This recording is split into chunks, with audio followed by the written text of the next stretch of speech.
L'exhibitionniste, c'est une pièce très importante pour la galerie, puisqu'elle est animée, elle est drôle, elle est ancienne, extrêmement rare.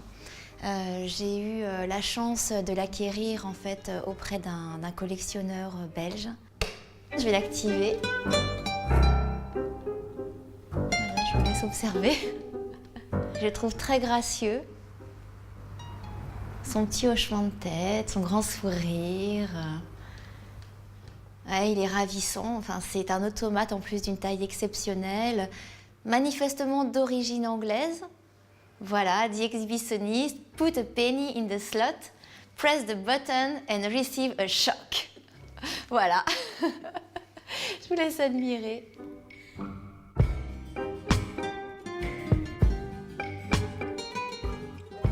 L'art érotique, tout simplement, c'est une rencontre. J'ai découvert ça par hasard, ça m'a plu, j'ai commencé par collectionner et ensuite je me suis dit que j'aurais pu en faire mon métier et chose faite.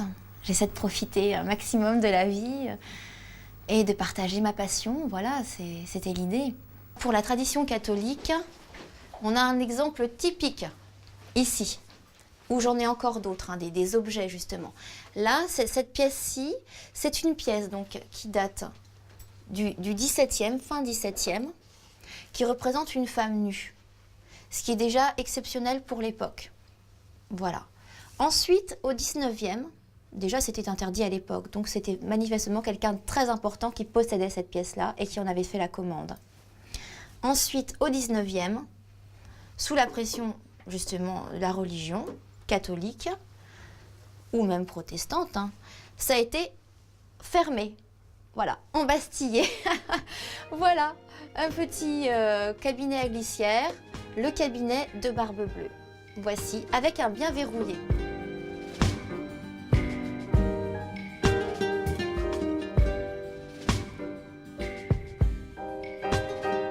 La petite geisha, donc nous sommes au Japon, au début du XXe en fait.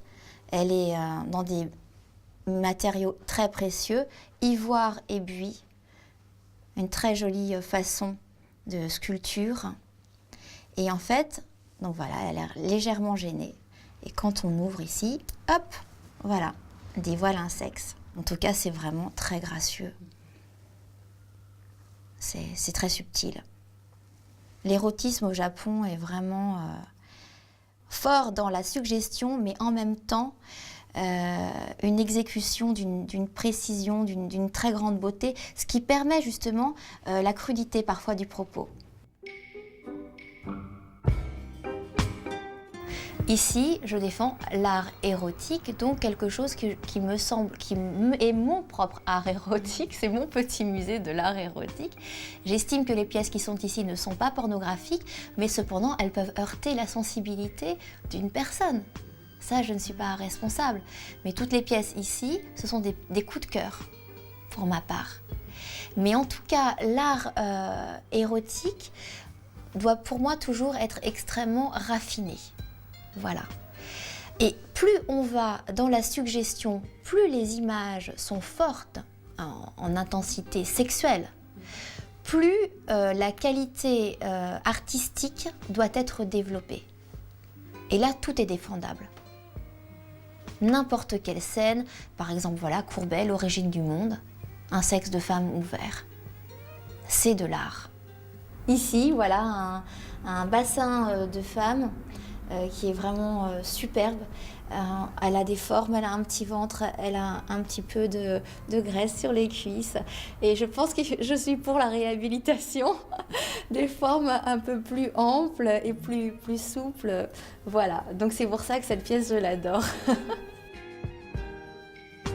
L'intérêt de la Galerie Libertine, c'est pas uniquement de vendre, c'est aussi de faire découvrir cet art. Donc les gens sont heureux.